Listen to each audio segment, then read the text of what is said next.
Tune India radio classic के सभी सुनने वालों को राजेश ठाकुर का प्यार भरा नमस्कार। और दोस्तों, एक और शो लेके हाजिर हूँ और ये शो है जहाँ पे हम आपको आपकी यादों में लिए चलते हैं। जिंदगी में बड़ा कुछ कर लिया है हमने, बड़ी भागदौड़ कर ली है हमने। आइए ज़रा थोड़ी देर के लिए बैठते हैं, आराम करते हैं, पीछे मुड़ के देखते हैं क्या कुछ हम छोड़ के आए हैं पीछे। दोस्तों, आज मैं आपको एक साल की कहानी सुनाऊंगा और साल का नाम है 1963। कहते हैं कि जो मॉडर्न वर्ल्ड है, जहाँ पे बड़ा कुछ हुआ है, उसकी शुरुआत कहीं 60s के ज़माने में हुई थी और 1963 का भी बड़ा ज़बरदस्त कंट्रीब्यूशन है। हमें कुछ ऐसी चीज़ें उस साल मिली थी जिसका शायद अभी भी हम इस्तेमाल कर रहे हैं। तो आज मैं आपको 1963 की कहानी सुनाऊंगा। बड़ा ही खूबसूरत साल था और शुरुआत इसकी हुई थी मंगलवार के दिन। 1963 एक कॉमन ईयर था और भारत के प्रेसिडेंट थे सर्वपल्ली राधाकृष्णन, भारत के प्राइम मिनिस्टर थे Pandit Jawaharlal Nehru, Australian prime minister Robert Menzies और ऑस्ट्रेलियन गवर्नर जनरल थे विलियम सिडनी। 1963 में वर्ल्ड की पॉपुलेशन थी दोस्तों 3.19 बिलियन और भारत की पॉपुलेशन थी लगभग 477.5 मिलियन। दोस्तों, इस साल के जरिए हम जरा हिंदी फिल्म इंडस्ट्री का भी जिक्र करेंगे और उस साल कौन कौन सी फिल्में बनी, उन फिल्मों की क्या खास बात थी, और बात करेंगे हिंदी फिल्म इंडस्ट्री के गोल्डन म्यूजिकल ईयर की भी। 60s का 50s का ज़माना जो है, इसे गोल्डन एरा भी कहते हैं। बड़ा ज़बरदस्त संगीत बना था, बड़े मीठे मीठे गाने थे, बड़े ज़बरदस्त उनके गीत हुआ करते थे, संगीत हुआ करता था, उनके बोल हुआ करते थे। तो उन गीतों की तरफ भी आपको लिए चलेंगे। ये वो ज़माना है, ये वो साल है जहाँ पे ज़्यादातर फिल्में ब्लैक एंड वाइट ही बनी थी और हिंदी फिल्म इंडस्ट्री की जो कुछ क्लासिक फिल्म्स है वो हमें 1963 ने दी है, जिसमें बिमल रॉय की बंदनी बहुत ही कमाल की फिल्म है। अगर आपने नहीं देखी और वक्त मिले तो उस फिल्म को जाकर ज़रूर देखिएगा। और एक और फिल्म जो उस साल सबसे ज़्यादा बॉक्स ऑफिस पे पसंद की गई थी, हरनाम सिंह ने उस फिल्म को बनाया था और फिल्म का नाम था दोस्तों मेरे महबूब, मोहब्बत की दास्तान, मेरे महबूब तुझे मेरी मोहब्बत की कसम। और वहीं पे B.R. चोपड़ा ने एक फिल्म बनाई थी, फिल्म का नाम गुमराह। कुल मिला के उस साल भारत में बॉलीवुड की हिंदी फिल्में लगभग 82 फिल्में बनी थी। गोल्डन म्यूजिकल ईयर था। लक्ष्मीकांत प्यारेलाल ने अपने करियर की शुरुआत उस साल की थी। भारत को एक बहुत ही कमाल की म्यूजिकल हिट फिल्म दी थी, फिल्म का नाम था पारसमणि। और एक गीत जो लोगों के दिलों पे उस साल राज कर गया था, वो गीत था चलो एक बार फिर से अजनबी बन जाए हम दोनों। भारत के एक बहुत ही कमाल के राइटर गुलजार साहब, जिन्होंने अपने करियर का पहला गाना 1963 में हमको दिया और गाना था मोरा गोरा अंग लैले। जी हाँ दोस्तों, आइए आपको लिए चलते हैं 1963 में। इतिहास के पन्नों पे बहुत कुछ लिखा है और मेरा अपना मानना है कि कहीं अगर ये साल आपके जीवन से जुड़ा है तो बहुत से ऐसे कहानियां हैं, बहुत से ऐसे अफसाने हैं जो आपके दिलों में आज भी है। और इस साल के ज़रिए, इस कहानी के ज़रिए आइए ज़रा उन भूली हुई दास्तानों को, उन भूले हुए किस्सों को याद करते हैं। कुछ चेहरे भूले बिसरे जरूर आज हमारे सामने हैं।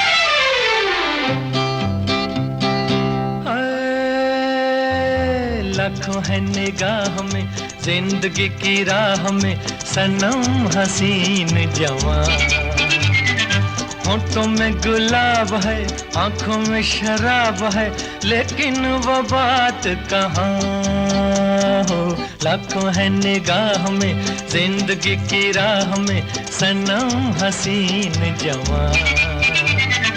होठों में गुलाब है, आंखों में शराब है, लेकिन वो बात कहाँ।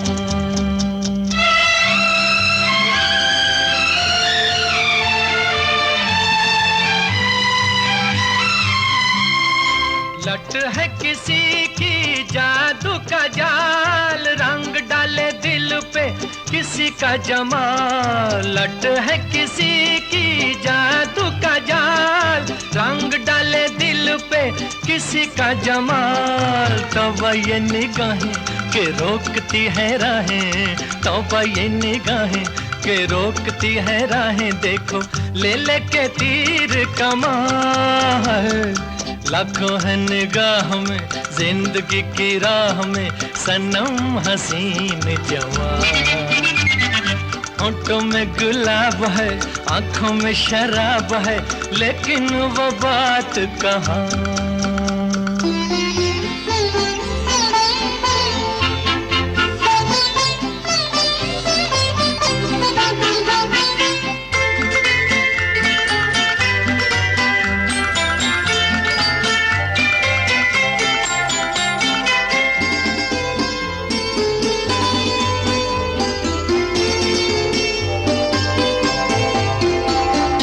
जानू ना दीवाना मैं दिल का,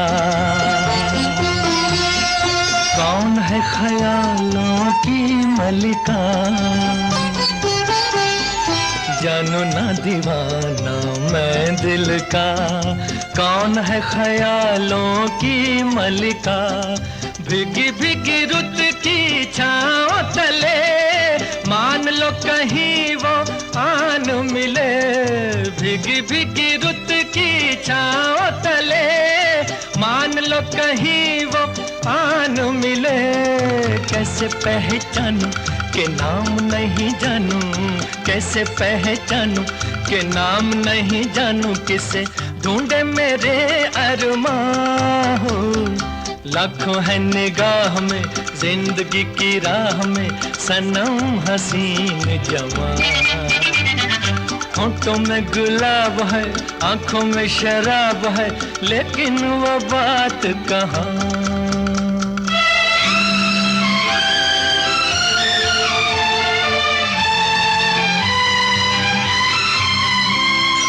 कभी कभी वो एक महाजबी डोलती है दिल के पास कहीं। कभी कभी वो एक महाजबी डोलती है दिल के पास कहीं। हैं जो यही बातें तो होंगी मुलाकातें, हैं जो यही बातें तो होंगी मुलाकातें। कभी यहाँ नहीं तो वहाँ है।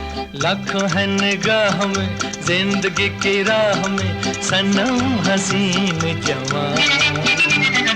होठों में गुलाब है, आंखों में शराब है, लेकिन वो बात। मजरू सुल्तानपुरी ने इस गाने को लिखा था दोस्तों 1963 में। मोहम्मद रफ़ी साहब की बहुत ही कमाल की आवाज और बड़ा ही जबरदस्त संगीत। ओपी नैयर का, फिल्म का नाम फिर वही दिल लाया हूं।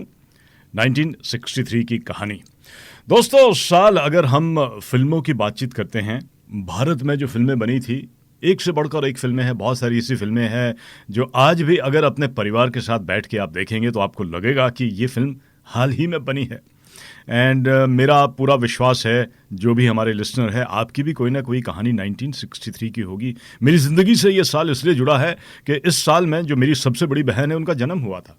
तो 1963 में क्या कुछ हुआ होगा ये थोड़ा सा अंदाज़ा आज हम लगाएंगे। दुनिया में भी बड़ा कुछ हुआ है।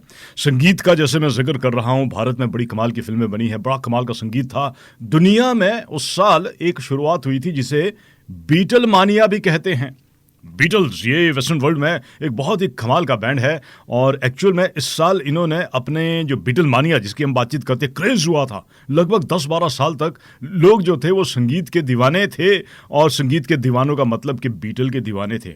1963 में उन्होंने कुछ बड़े कमाल के 2-3 एल्बम सिंगल्स रिलीज किए थे जहां से कहते हैं कि बीटल मानिया की शुरुआत हुई थी। यूनाइटेड स्टेट में जिप कोड ये शुरुआत इसकी हुई थी। जोनल लेवल पे ये कुछ एक नंबर थे और नंबर से पोस्टल सर्विसेज जो थी वो डिस्ट्रीब्यूट की जाती थी। वहीं पे अमेरिका में सिविल राइट्स को लेके बहुत बड़ा एक हजूम वहाँ पे इकट्ठा हुआ था और मार्टिन लूथर किंग जूनियर की एक बहुत ही फेमस स्पीच है आई हैव ए ड्रीम, ये भी उन्होंने 1963 में दी थी। दुनिया जो थी वो सेकेंड वर्ल्ड वॉर से उभर के काफ़ी आगे बढ़ रही थी और ऐसे में बहुत सी बीमारियां भी थी और बीमारियों से जूझता हुआ वर्ल्ड था। और वर्ल्ड में पोलियो एक बहुत ही जानलेवा बीमारी थी, उसका वैक्सीन जो था पूरे अमेरिका में उस साल दिया गया था। और वहीं पे अमेरिका को घेरा था एक मर्डर ने जो अपने आप में मिस्ट्री है और कहते हैं आज भी वो एक मिस्ट्री है। जॉन एफ कैनेडी अमेरिका के प्रेसिडेंट, इनका असैसिनेशन भी 1963 में हुआ था। 1963 में अगर हम हॉलीवुड फिल्मों का जिक्र करते हैं तो कुछ एक फिल्में जो लोगों के दिलों पे राज कर गई थी, उन फिल्मों का नाम, एक फिल्म थी द बर्ड्स, जिससे लोग आज भी डरते हैं, पक्षियों पे फिल्म बनी थी, और एक और फिल्म थी द ग्रेट एस्केप। और वहीं पे फैशन की दुनिया में, महिलाओं में स्पेशली फैशन बड़ा ज़बरदस्त होता है, जो फर के बूट होते हैं उसका चलन बड़ा ज़बरदस्त था। और उस ज़माने में एक और चलन था फैशन को लेके, वो महिलाओं के इवनिंग हेयर स्टाइल को लेके बड़ा सा जुड़ा बनाया जाता था, बालों को बड़ा ऊंचा किया जाता था। ऐसा कुछ 1963 में था।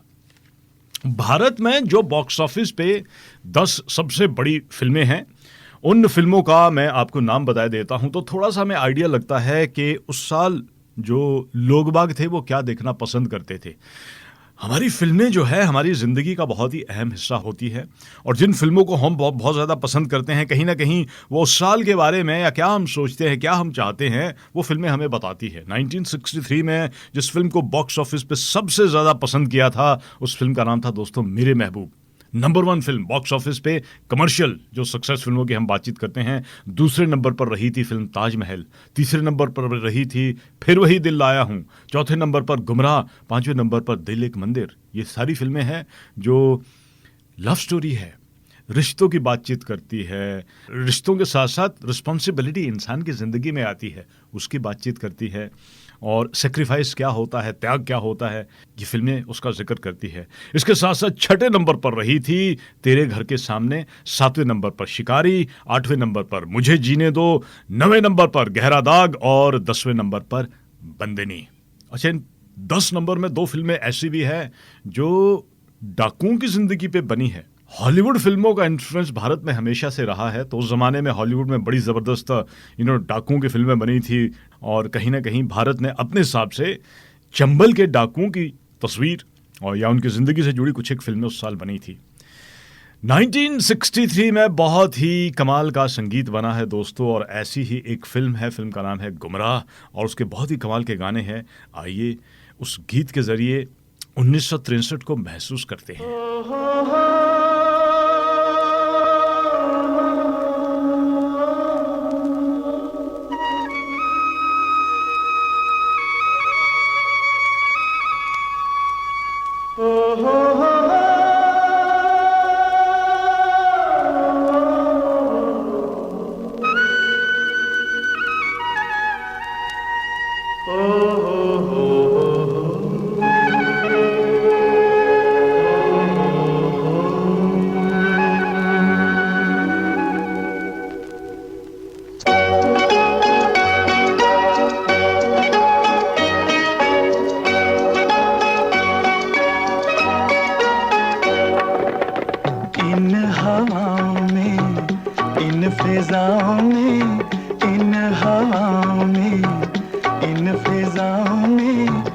तुझको मेरा प्यार पुकारे, आजा आजा रे, तुझको मेरा प्यार पुकारे हो। रुक ना पाऊं मैं, खिंचती आऊं मैं, रुक ना पाऊं मैं, खिंचती आऊं मैं, दिल को जब दिलदार पुकारे, आजा आजा रे, तुझको मेरा प्यार पुकारे हो। आहा हा,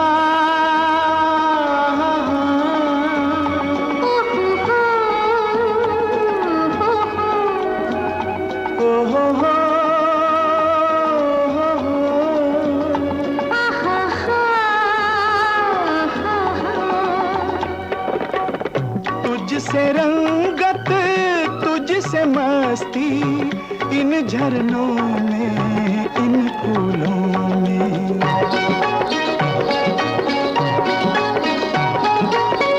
तुझसे रंगत, तुझसे मस्ती, इन झरनों में, इन फूलों में।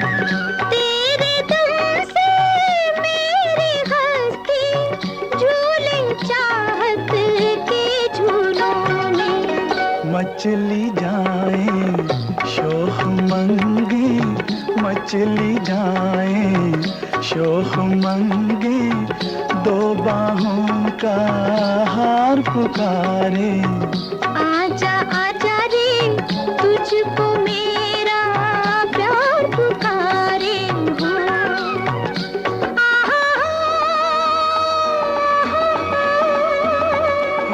हो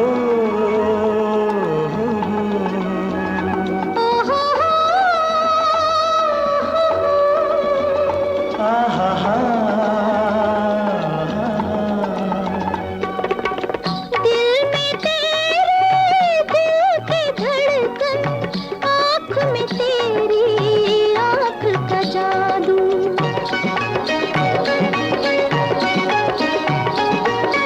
दिल में तेरे दिल की धड़कन, आँख में तेरी आँख का जादू।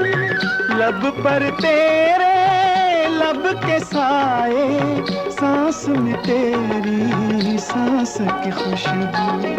जुल्फों का हर बीच बुलाए, जुल्फों का हर बीच बुलाए, आंचल का हर तार पुकारे। आजा आजा रे तुझको मेरा प्यार पुकारे हो। आहा हा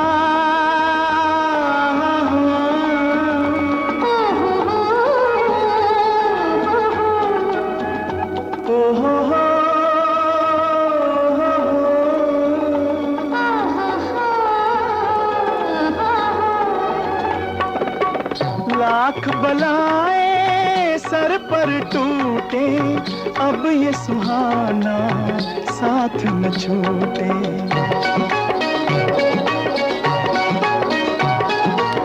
लाख बलाएं सर पर टूटे, अब ये सुहाना साथ न छूटे।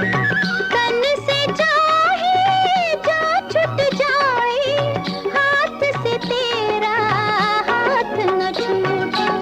मुड़ के तकना ठीक नहीं है, मुड़ के तकना ठीक नहीं है, अब चाहे संसार पुकारे। आजा आजा रे तुझको मेरा प्यार पुकारे। इन हवाओं में, इन फजाओं में, आजा आजा रे तुझको मेरा प्यार पुकारे। साहिर लुधियानवी ने 1963 में दोस्तों इस गाने को लिखा। रवि का संगीत और फिल्म का नाम गुमराह। एक बहुत ही कमाल की फिल्म और बहुत ही जबरदस्त इस फिल्म का संगीत है। अच्छा, इस फिल्म का एक गीत है जिसका जिक्र मैं थोड़ी देर में आपके साथ करूंगा, जब इस फिल्म की थोड़ी कहानी के बारे में भी आपको बताऊंगा।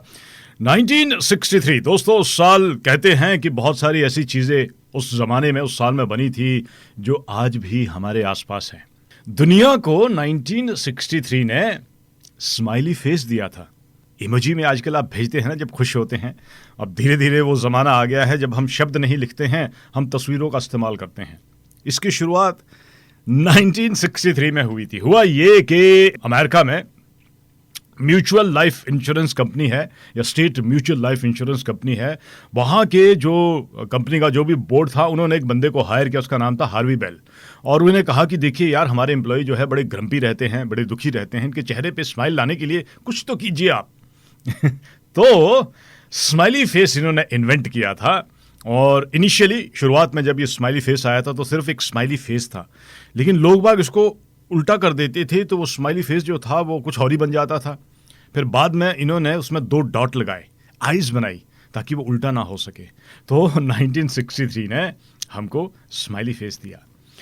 1963 में अगर हम अमेरिका की बात कर ही रहे हैं, तो अमेरिका में जो एवरेज कॉस्ट थी एक नए घर की, वो थी $12,650 अमेरिकन डॉलर, और एवरेज इनकम एक घर की थी $5,807। अगर आप उस जमाने में पेट्रोल की बातचीत करते हैं तो 29 सेंट्स लीटर वहां पे पेट्रोल मिलता था, और एक नई कार आपको मिलती थी $3,233 में। एक ब्रेड अगर आपने लेनी थी 22 सेंट की मिलती थी। मैं अमेरिका की बातचीत कर रहा हूं। और ये वो जमाना था जब धीरे धीरे मॉडर्न वर्ल्ड में नई नई चीजें आ रही थी, और हमने घरों में, पूरे घर में नहीं, बेडरूम में एयर कंडीशन लगाने शुरू किए थे। और उस जमाने में अमेरिका में अगर आप अपने बेडरूम में एक एयर कंडीशनर लगाते थे तो उसकी कीमत थी लगभग $150। अच्छा दोस्तों, फिल्मों की अगर हम बातचीत करते हैं, वापस भारत की तरफ आपको लिए चलते हैं। भारत में जिस फिल्म ने बॉक्स ऑफिस पे सबसे ज़्यादा उस साल काम किया था, फिल्म का नाम था दोस्तों मेरे महबूब। हरनाम सिंह इस फिल्म के डायरेक्टर थे। राजेंद्र कुमार, साधना, अशोक कुमार, निम्मी, प्राण, जॉनी मुखर और अमिता ने इस फिल्म में काम किया था। ये लोगों को फिल्म बहुत ही ज़्यादा पसंद आई थी और ये फिल्म मोहब्बत की दास्तान थी। ये फिल्म त्याग की इसमें बातचीत होती थी। इस फिल्म के हीरो अलीगढ़ मुस्लिम यूनिवर्सिटी में पढ़ते हैं। इनका नाम है अनवार हुसैन। राजेंद्र कुमार ने इस किरदार को निभाया था और इस फिल्म का एक बहुत ही मशहूर गाना है, मेरे महबूब तुझे मेरी मोहब्बत की कसम। ये जो गीत था, ये अलीगढ़ मुस्लिम यूनिवर्सिटी में ही फिल्माया गया था। और फिल्म की कहानी कुछ इस तरीके से है कि इनकी मुलाकात होती है एक महिला से, लेकिन उस महिला ने नकाब ओढ़ा होता है और कहानी सारी ये है कि उन्हें उनसे मोहब्बत हो जाती है, लेकिन उनको पहचानते ही नहीं है। कहानी आगे बढ़ती है। ये क्योंकि राइटर होते हैं, बड़ा कमाल का लिखते हैं और कहीं ना कहीं महिला को भी इनसे बड़ा मोहब्बत थी। अब ये तो अपनी शायरी कॉलेज यूनिवर्सिटी में बोलते थे तो सभी लोग इन्हें जानते थे। और बाद में एक मैगजीन के जरिए अशोक कुमार के पास ये काम धाम करते हैं। अशोक कुमार जिस फिल्म में एक बहुत बड़े सेठ बने हैं, तो वो चाहते हैं कि राजेंद्र कुमार उनकी बहन को शायरी सिखाए। और बाद में पता चलता है कि उनकी बहन जो है ये वही लड़की है जिससे ये मोहब्बत करते हैं। कहानी थोड़ा और आगे बढ़ती है कुछ इस तरीके से।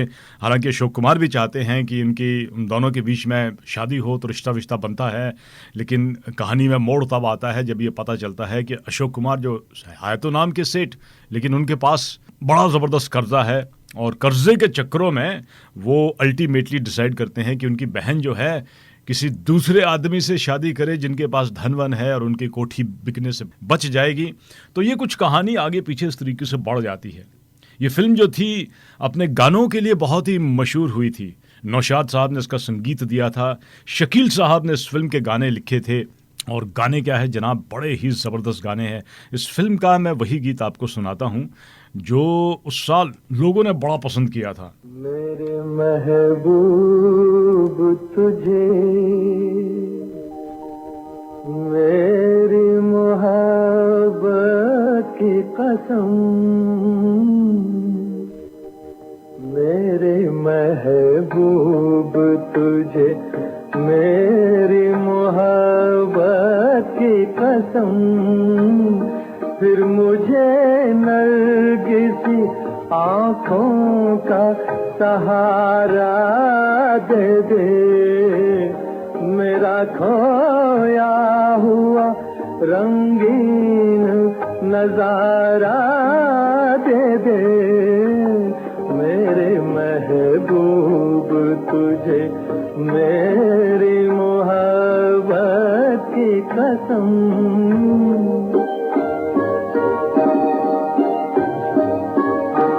भूल सकती नहीं आँखें वो सुहाना मंजर, जब तेरा हुस्न मेरे इश्क से टकराया था, और फिर राह में बिखरे थे हजारों नगमे, मैं वो नगमे तेरी आवाज को दे आया था, साजे दिल को उन्हीं गीतों का सहारा दे दे, मेरा खोया हुआ रंगीन नजारा दे दे, मेरे महबूब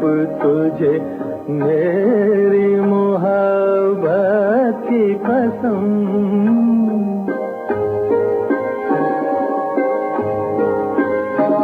याद है मुझको मेरी उम्र की पहली वो घड़ी, तेरी आँखों से कोई जाम पिया था मैंने, मेरी रग रग में कोई बर्क सी लहराई थी, जब तेरे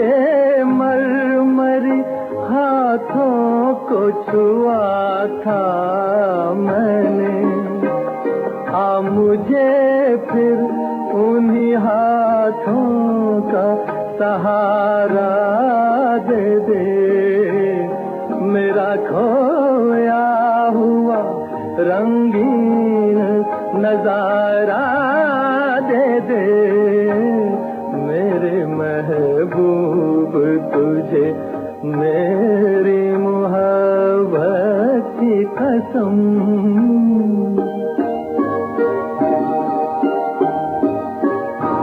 मैंने एक बार तेरी एक झलक देखी है, मेरी हसरत है कि मैं फिर तेरा दीदार करूं, तेरे साए को समझ कर मैं हंसी ताजमहल, चांदनी रात में नजरों से तुझे प्यार करूं, अपनी महकी हुई जुल्फों का सहारा दे दे, मेरा खोया हुआ रंगीन नजारा दे दे, मेरे महबूब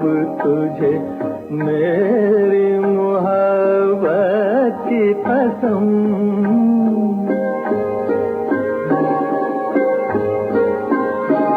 ढूंढता हूँ तुझे हर राह में, हर महफिल में, थक गए हैं मेरी मजबूर तमन्ना के कदम, आज का दिन मेरी उम्मीद का है आखिरी दिन, कल ना जाने मैं कहाँ और कहाँ तू हो सनम, दो घड़ी अपनी निगाहों का सहारा दे दे, मेरा खोया हुआ रंगीन नजारा दे दे, मेरे महबूब तुझे मेरी मोहब्बत की कसम।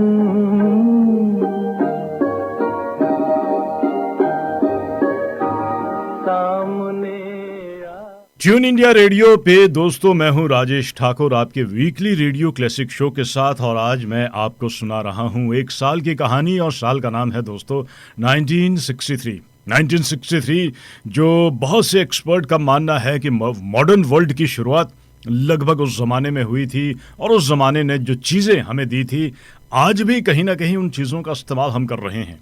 1963 ने हमें लावा लैंप दिया। आई एम श्योर कि आपके घरों पे ज़रूर ये लैंप होगा।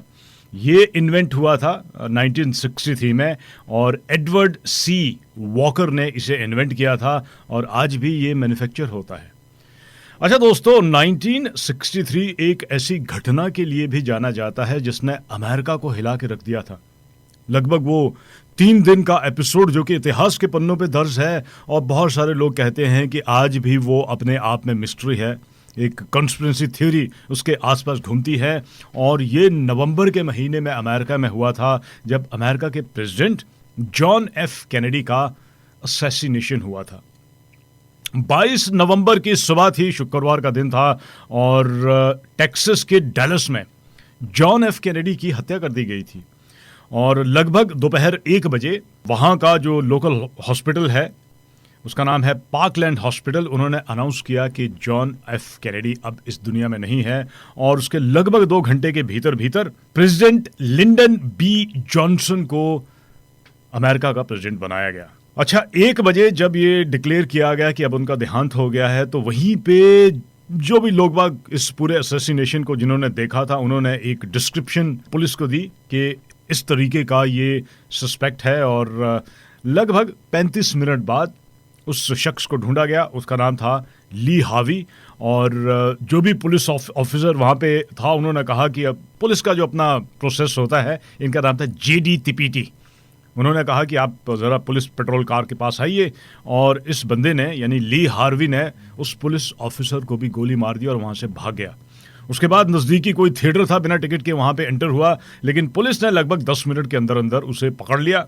और उसके बाद उसी रात उस बंदे पे चार्ज लगा था मर्डर का, प्रेसिडेंट जॉन एफ कैनेडी और पुलिस ऑफिसर जेडी तिपीटी। अच्छा, हुआ ये कि उसके 2 दिन बाद 24 नवंबर को जब इस कातिल को, जिसका नाम ली हार्वी था, उसे डैलस पुलिस हेडक्वार्टर से डैलस कोर्ट ले जाया जा रहा था, तो एक और बंदा जिसका नाम जैक रूबी है, इन्होंने लाइव टेलीविजन पे ली हार्वी का मर्डर कर दिया और ऑब्वियसली पकड़े गए थे। उसके बाद प्रेसिडेंट ने, जो प्रेसिडेंट बने थे नए नवेले प्रेसिडेंट लिंडन ने, ये पूरी की पूरी इंक्वायरी बिठाई इस एपिसोड पे कि क्या हुआ है। 10 महीने तक ये इंक्वायरी चली और इंक्वायरी के बाद जो रिजल्ट आया वो रिजल्ट ये था कि कारणों का अभी तक कोई पता नहीं है, लेकिन रिजल्ट उसका ये आया कि ली हार्वी ने प्रेसिडेंट जॉन एफ कैनेडी का मर्डर किया है और इंडिपेंडेंटली उन्होंने ये काम किया है, और जैक रूबी ने ली हार्वी का मर्डर किया है, इंडिपेंडेंटली ये काम किया है।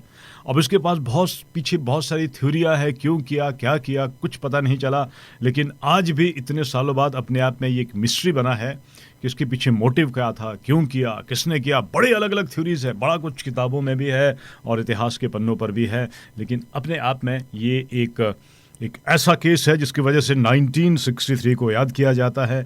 अमेरिका को उसने हिला के रख दिया और मिस्ट्री आज भी इस केस के चारों तरफ घुली हुई है। 1963 में अगर हम भारत की बातचीत करते हैं तो भारत के बहुत ही कमाल के म्यूजिक कंपोजर जिन्होंने अपनी म्यूजिकल जर्नी शुरू की थी, फिल्म का नाम दोस्तों पारसमणि, और लक्ष्मीकांत प्यारेलाल ने इस फिल्म का संगीत दिया था। उनके करियर की ये पहली फिल्म थी और उसके बाद उन्होंने आने वाले सालों में कई दशकों तक राज किया। 600 से भी ज़्यादा फिल्में उन्होंने की है एज ए म्यूजिक कंपोजर, और हमें हज़ारों गाने उन्होंने दिए हैं जो हमारी ज़िंदगी का बहुत ही अहम हिस्सा है। आइए दोस्तों, 1963 उनकी पहली फिल्म का एक बहुत ही अमर सा गीत सुनते हैं। मोहब्बत भरा गीत है, लेकिन इस गीत के अंदर तड़प है।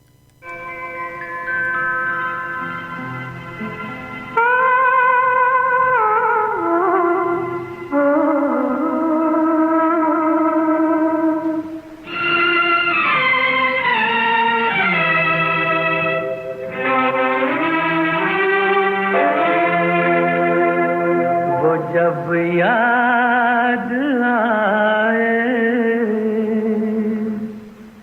बहुत याद आए, वो जब याद आए, बहुत याद आए, गमे जिंदगी के अंधेरे में हमने चरागे मोहब्बत जलाए बुझाए, वो जब याद आए, बहुत याद आए।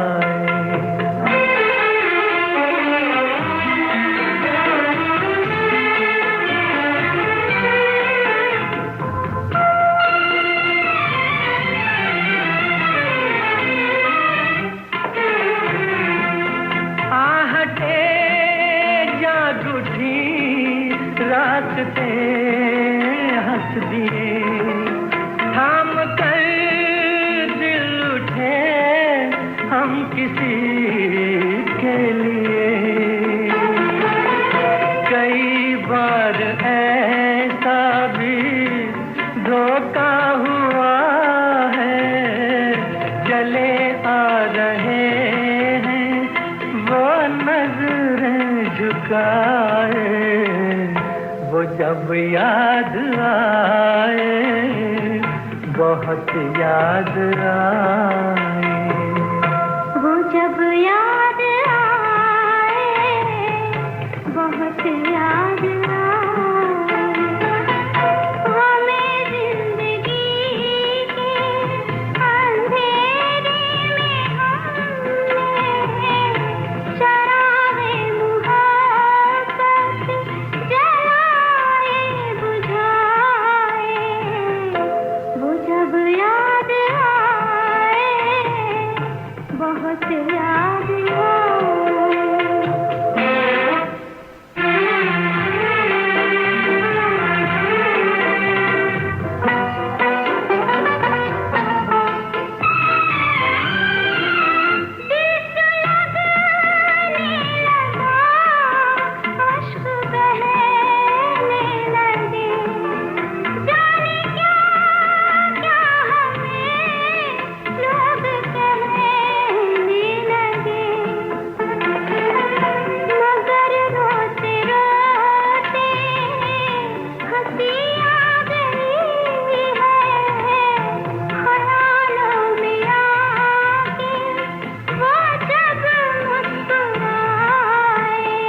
कोशिशें की मगर दिल न बहला, कई साज छेड़े कई गीत गाए, वो जब याद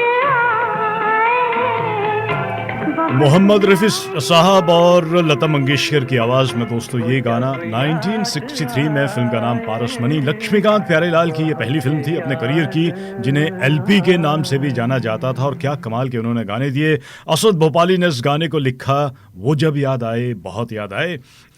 जैसे कि मैंने कहा 1963 ने हमें कुछ ऐसी चीज़ें दी है जिसका इस्तेमाल आज भी हम कर रहे हैं। मेरे स्टूडियो में जो टेलीफोन लगा है, ये टेलीफोन वो टेलीफोन है जिसमें पुश बटन लगे हैं। 1963 ने हमें पुश बटन दिए। आज भी ज़्यादातर जो टेलीफोन है हमारे घर के अंदर है, ऑफिस में पड़े होते हैं। खैर स्मार्टफोन का ज़माना आ गया है, टच स्क्रीन का ज़माना आ गया है, लेकिन बहुत से टेलीफोन आज भी पुश बटन वाले हैं। 1963 में बेल सिस्टम ने इंट्रोड्यूस किया था पुश बटन। हालांकि आते आते तो वक्त लगा, क्योंकि 20-22 साल तक वो डायल करने वाला जो सिस्टम होता था वही प्रीडोमिनेटली दुनिया में रहा। वो पूरा घुमाया जाता था एक नंबर को और ट्रर की आवाज़ आती थी। आपको याद है वो टेलीफोन? पर 1963 में पुश बटन की भी शुरुआत हुई थी। अच्छा दोस्तों, अगर हम दुनिया के दूसरे हिस्सों की बातचीत करते हैं, ऑस्ट्रेलिया की बातचीत करते हैं, तो ऑस्ट्रेलिया में भी उस साल बड़े कुछ बदलाव हुए थे। अब दुनिया में बड़ा भेदभाव हुआ करता था, specially I think world war के बाद, और ये रंग के हिसाब से भी होता था। भारत में जात पात को लेके भी था, और जिसका असर दुनिया भर में था। अमेरिका में बड़ा लंबा चौड़ा एक सिविल राइट्स मूवमेंट हुआ था। थोड़ी देर में आपको मैं उस पर्टिकुलर स्पीच के बारे में भी बताऊंगा जो मार्टिन लूथर किंग जूनियर ने दी थी। भारत में जो बदलाव किया गया था, वो बदलाव किया गया था रिजर्वेशन को लेके। ये भी एक बड़ा बदलाव भारत में हुआ था उस ज़माने में। ये 1960 में एक लॉ बना था और सुप्रीम कोर्ट ने ये कंपल्सरी कर दिया कि रिजर्वेशन जो है वो 50% से ज़्यादा किसी भी इंस्टीट्यूशन में इंक्रीज नहीं होनी चाहिए, क्योंकि रिजर्वेशन के नंबर पे ये बड़ा वहाँ पे चल रहा था। अब फलानी जाति को इतना परसेंट रिजर्वेशन या कास्ट वालों को इतना परसेंट रिजर्वेशन, तो एक बड़ा ये इसमें इम्बैलेंस आ गया था।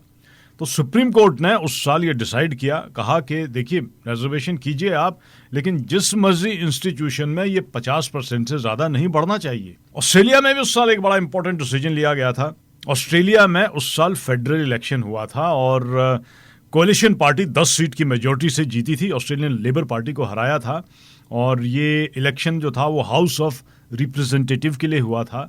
लेकिन इलेक्शन के साथ साथ एक बहुत ही इंपॉर्टेंट डिसीजन उस साल लिया था, और उस साल कॉमनवेल्थ इलेक्ट्रल एक्ट पास किया गया था। और उसमें एक जो बड़ा कंफ्यूजिंग सा लॉ था उसे ठीक किया गया था, और वो था ऑस्ट्रेलिया के इंडिजिनस पीपल, जो यहाँ के नेटिव ऑस्ट्रेलियन है, फेडरल इलेक्शन में वो दूसरे लोगों की तरह अब वोट दे सकते थे। और स्पेशली 3 राज्यों में ये बड़ा इंपॉर्टेंट डिसीजन रहा था उस साल। वेस्टर्न ऑस्ट्रेलिया, क्वींसलैंड और नॉर्दर्न टेरिटरी में वो आम ऑस्ट्रेलियन की तरह अपना वोट दे सकते थे, लेकिन इससे पहले उन पर बड़ी रिस्ट्रिक्शन लगी थी। दोस्तों, अगर हम बॉक्स ऑफिस की बातचीत करते हैं भारत में, बॉलीवुड में, तो बॉक्स ऑफिस पे जो दूसरी सबसे कामयाब फिल्म उस साल रही थी, उस फिल्म का नाम था ताजमहल। ये एक हिस्टोरिकल फिल्म थी और शाहजहां और मुमताज की मोहब्बत की कहानी थी। किस तरीके से शाहजहां ने मुमताज़ की याद में ताजमहल बनाया था, उसी पर यह कहानी आधारित थी। और इसको लेके बड़े इंटरेस्टिंग किस्से भी है, कहानियां भी है। लेकिन ये फिल्म बॉक्स ऑफिस पे कमर्शियली तो हिट हुई थी, आज भी ये जानी जाती है, याद की जाती है अपने संगीत के लिए। साहिर लुधियानवी ने इस फिल्म के गाने लिखे थे, रोशन का संगीत था और बहुत ही कमाल के इस फिल्म के गीत बने थे। और इसी फिल्म का एक गीत आपके लिए।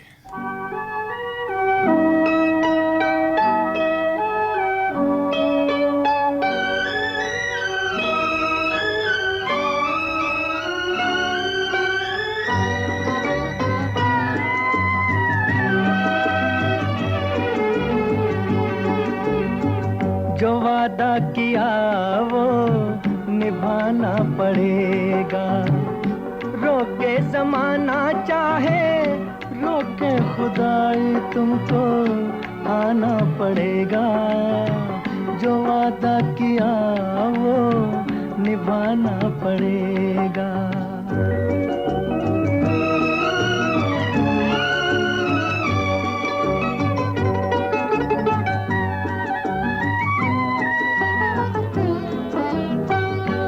मस्ती निगाहों ने आवाज दी है, मोहब्बत की राहों ने आवाज दी है।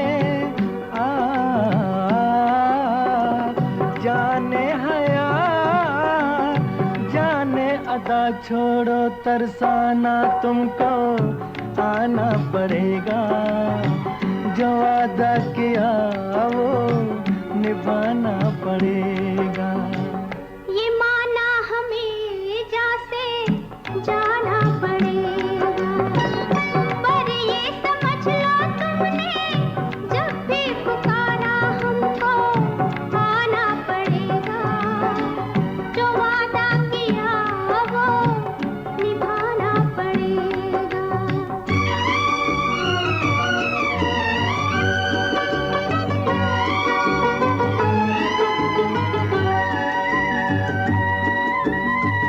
हम अपनी वफा पे ना इल्जाम लेंगे, तुम्हें दिल दिया है तुम्हें जा भी देंगे। जब इश्क का सौदा किया फिर क्या घबराना, हमको आना पड़ेगा, जो वादा किया वो निभाना पड़ेगा।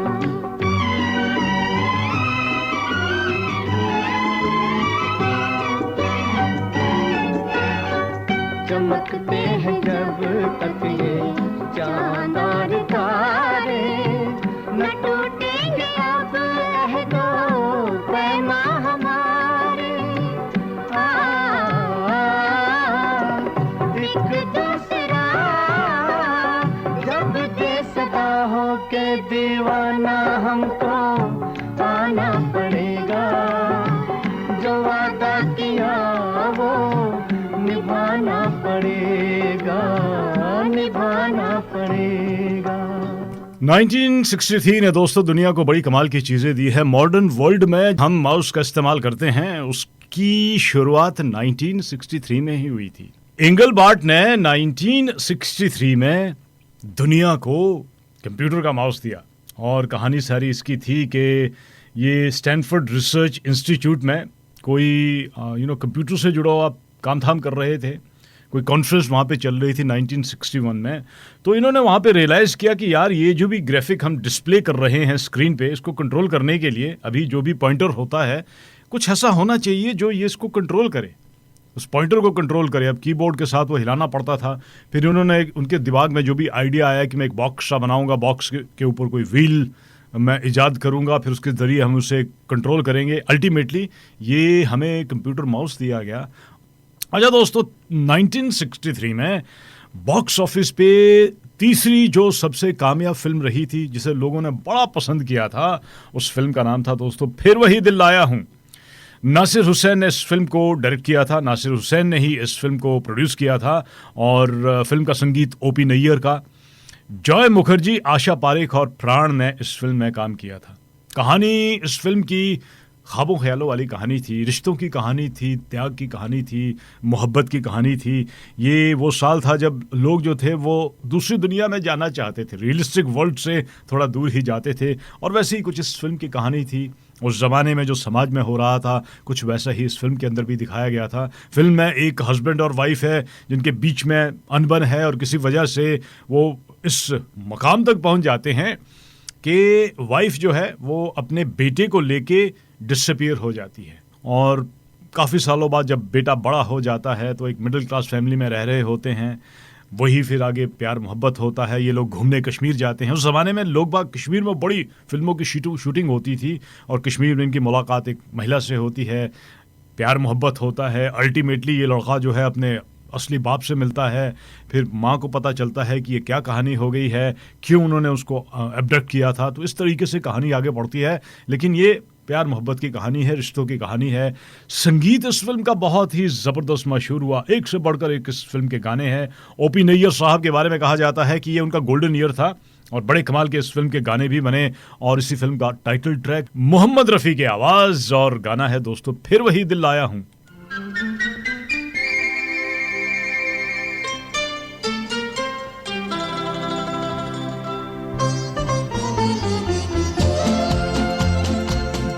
परवर, बंदा परवर, थाम लो जिगर, बन के प्यार फिर आया हूँ खिदमत में आपकी हुजूर, फिर वही दिल लाया हूँ।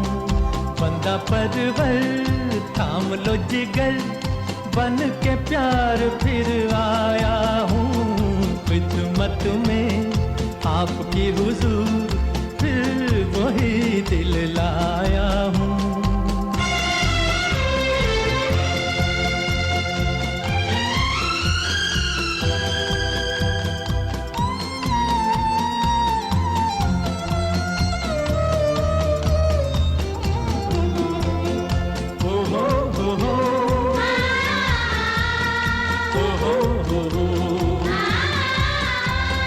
जिसकी तड़प से रुख पे तुम्हारे आया निखार गजब का,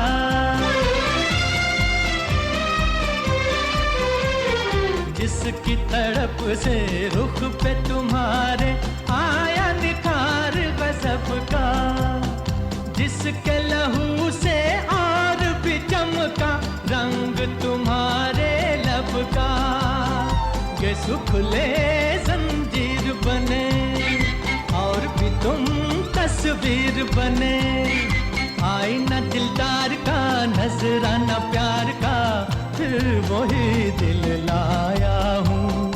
बंदा परवर, बंदा परवर, थाम लो जिगर, बन के प्यार फिर आया हूँ खिदमत में आपकी हुजूर, फिर वही दिल लाया हूँ।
1963 की कहानी दोस्तों मैं आपको सुना रहा हूं और 1963 ने हमें इंस्टेंट कॉफ़ी भी दी। ये फ्रीज की हुई ड्राई कॉफ़ी होती थी जो कि दुनिया को दी थी 1963 ने। अच्छा दोस्तों, उस साल बॉक्स ऑफिस पे चौथी जो सबसे कामयाब फिल्म रही, उस फिल्म का नाम है गुमराह।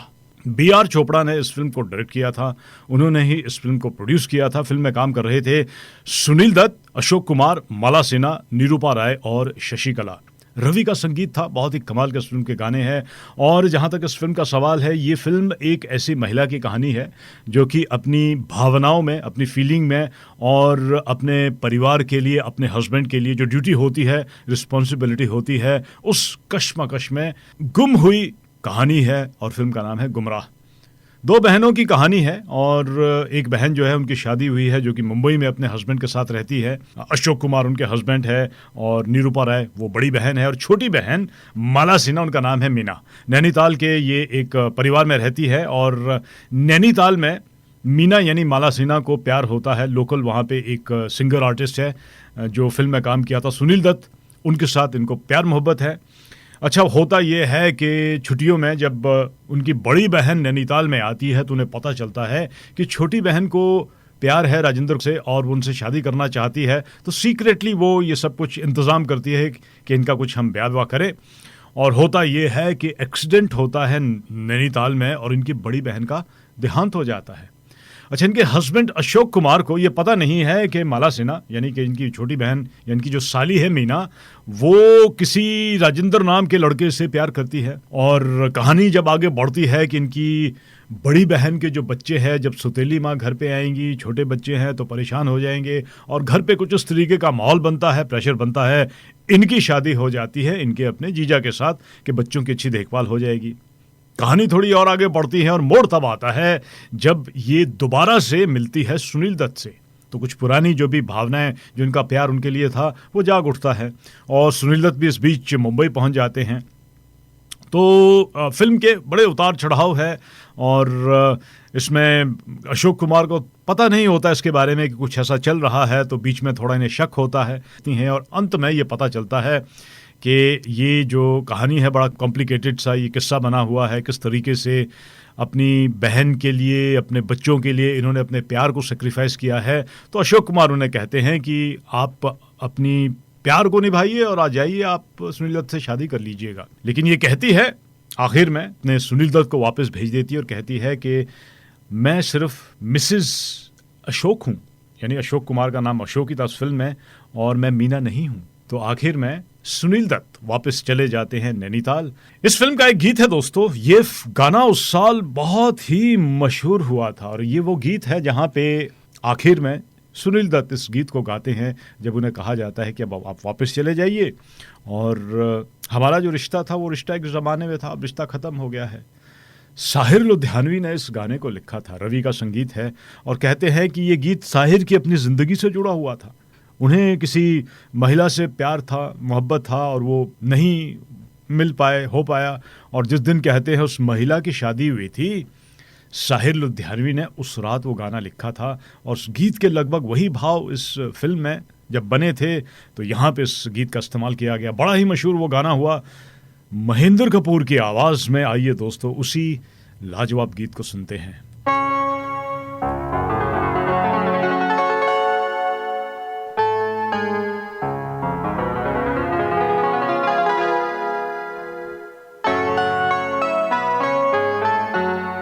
चलो एक बार फिर से अजनबी बन जाए हम दोनों। चलो एक बार फिर से अजनबी बन जाए हम दोनों।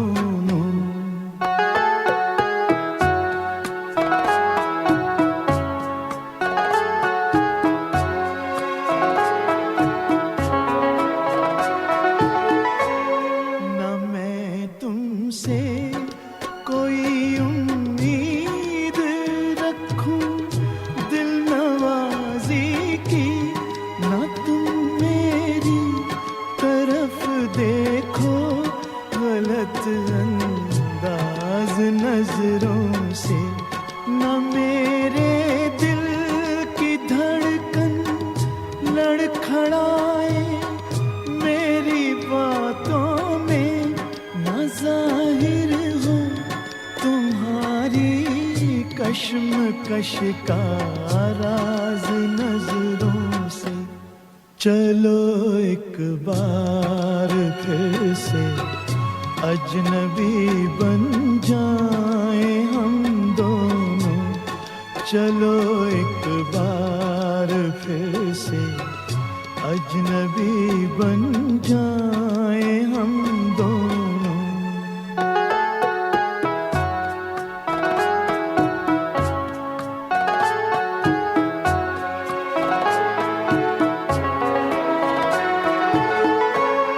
तुम्हें भी कोई उलझन रोकती है पेश कदमी से, मुझे भी लोग कहते हैं कि ये जलवे पर आए हैं।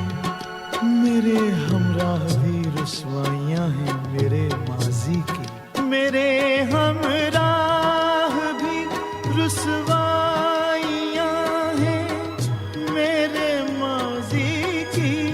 तुम्हारे साथ भी गुजरी हुई रातों के साए हैं। चलो एक बार फिर से अजनबी बन जाए हम दोनों। चलो एक बार फिर से अजनबी बन जाए हम दोनों।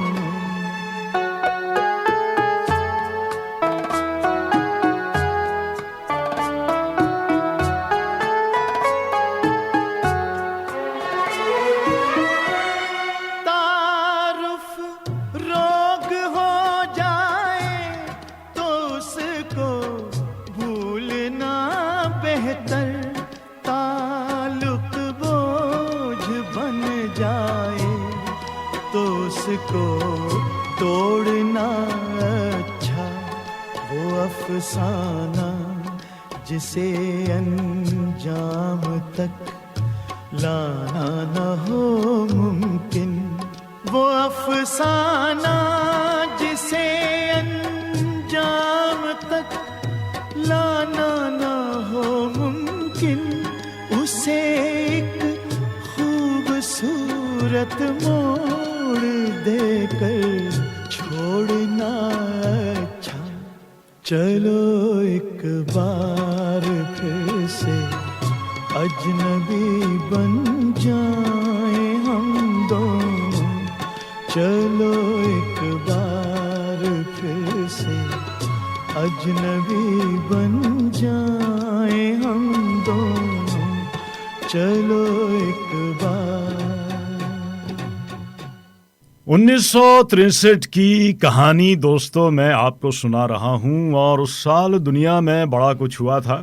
ऑस्ट्रेलिया में उस साल न्यू साउथ वेल्स में, ऑस्ट्रेलिया जो है वो अपनी वाइन के लिए, अपनी बियर के लिए बड़ा जाना जाता है। लेकिन आपको जान के हैरानी होगी कि 1963 से पहले न्यू साउथ वेल्स में जो इंडिजिनस ऑस्ट्रेलियन है उन्हें लीगली अल्कोहल ड्रिंक करना अलाउड नहीं था। 30 मार्च 1963 के बाद ये लीगली ऑस्ट्रेलिया में, न्यू साउथ वेल्स में वो अल्कोहल ड्रिंक कर सकते थे। उससे पहले वो नहीं कर पाते थे। तो बहुत सारे सिविल राइट्स को लेके और बड़ा कुछ उस साल दोस्तों दुनिया भर में हुआ था। और कंप्यूटर की वर्ल्ड में भी बड़ी नई नई चीज़ें आई थी। अभी थोड़ी देर पहले मैंने आपको बताया हमें 1963 ने माउस दिया, तो वहीं पे 1963 ने हमको हाइपर टेक्स्ट भी दिए। ये जो हाइपर टेक्स्ट का आइडिया है इसकी शुरुआत 1963 में हुई थी। जो हमारे नॉर्मल टेक्स्ट होते हैं, शब्द होते हैं कंप्यूटर वर्ल्ड में, तो उन शब्दों को जोड़ा जाता है, लिंक किया जाता है, जिस पे क्लिक करने के बाद आप दूसरे पेज पे चले जाते हैं। उसे हाइपर टेक्स्ट कहते हैं, हाइपर लिंक कहते हैं। तो हाइपर टेक्स्ट की एक्चुअल में शुरुआत हुई थी 1963 में। अच्छा दोस्तों, एक और बड़ा इंटरेस्टिंग किस्सा है 1963 का, और वो अब तो खैर अपने आप में एक ऐसी जगह है जहाँ पे टूरिस्ट जाते हैं, लेकिन एक ज़माने में वो बड़ी ख़तरनाक जेल होती थी। अल्काट्राज जेल का नाम दोस्तों आपने सुना ही होगा। ये अमेरिका में एक मैक्सिमम सिक्योरिटी प्रिजन हुआ करता था। कहानी इसकी बड़ी इंटरेस्टिंग है। ये 1963 से भी लगभग 200-250 साल पहले कहीं सैन फ्रांसिस्को बे में इस पर्टिकुलर छोटे से टापू को ढूंढा गया था, और आगे चल के इसमें बड़े बदलाव आए थे। 1889 में यूनाइटेड स्टेट की सरकार ने इस टापू को ख़रीद लिया था। फिर यहाँ पे एक किला बनाया गया था जो कि सिविल वॉर के समय उसका इस्तेमाल हुआ था। 1909 में अल्काट्राज एक मिलिट्री प्रिजन भी बना, और 1934 तक पहुँचते पहुँचते इसे बिल्कुल कन्वर्ट कर दिया गया था, जहाँ पे जो बड़े ख़तरनाक मुजरिम होते हैं, जो डेंजरस प्रिजनर्स होते हैं, इनको इस फैसिलिटीज़ में रखा जाता था। और धीरे धीरे आई थिंक यहाँ पे इसके बारे में बड़ी इंटरेस्टिंग कहानियाँ हैं, और बड़ा यहाँ पे टॉर्चर भी रहा है। अल्काट्राज का अपना एक अलग ही इतिहास है। 1963 इसलिए ये याद किया जाता है क्योंकि वहाँ का जो डेली मेंटेनेंस कॉस्ट था बहुत ज़्यादा बढ़ गया था, और अल्टीमेटली सरकार ने डिसाइड किया 1963 में कि हम इस जेल को बंद कर देंगे। अब ये जेल जो है एक टूरिस्ट अट्रैक्शन है। लोग बाग वहाँ पे जाते हैं देखने के लिए कि वहाँ पे क्या कुछ होता था। दोस्तों 1963 की कहानी है। 1963 में एक और बड़ी कमाल की फिल्म बनी थी। इस फिल्म के गाने बड़े मशहूर हुए, और फिल्म का नाम था दोस्तों तेरे घर के सामने। आइए मोहम्मद रफ़ी की आवाज़ में उसी फिल्म से एक गीत सुनते हैं।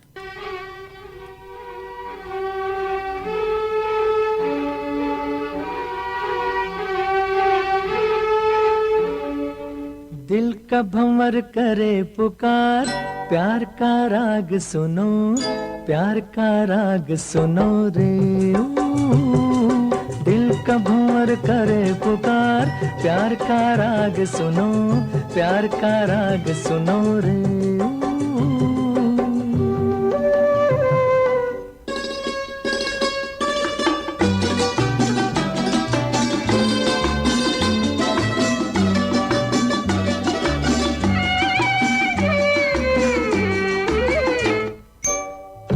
तुम गुलाब का क्या जवाब आपका, जो अदा है वो बहार है। आज दिल की बेकली आ गई जुबान पर, बात ये है तुमसे प्यार है। दिल तुम्हीं को दिया रे, प्यार का राग सुनो रे। दिल का भंवर करे पुकार, प्यार का राग सुनो, प्यार का राग सुनो रे।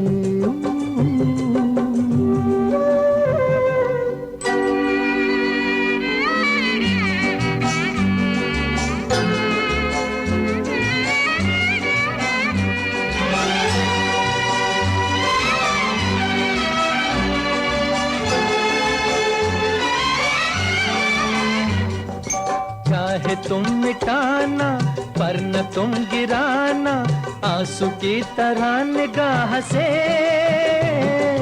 प्यार की ऊंचाई, इश्क की गहराई, पूछ लो हमारी आह से। आसमां छू लिया रे, प्यार का राग सुनो रे। दिल का भंवर करे पुकार, प्यार का राग सुनो, प्यार का राग सुनो रे।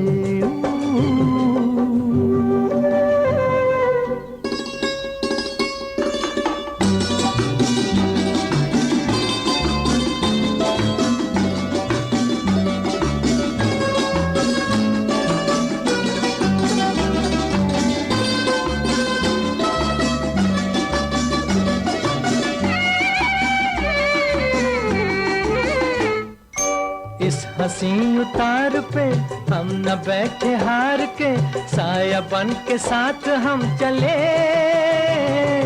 आज मेरे संग तू, गूंज दिल की आरज़ू, तुझसे मेरी आंख जब मिले।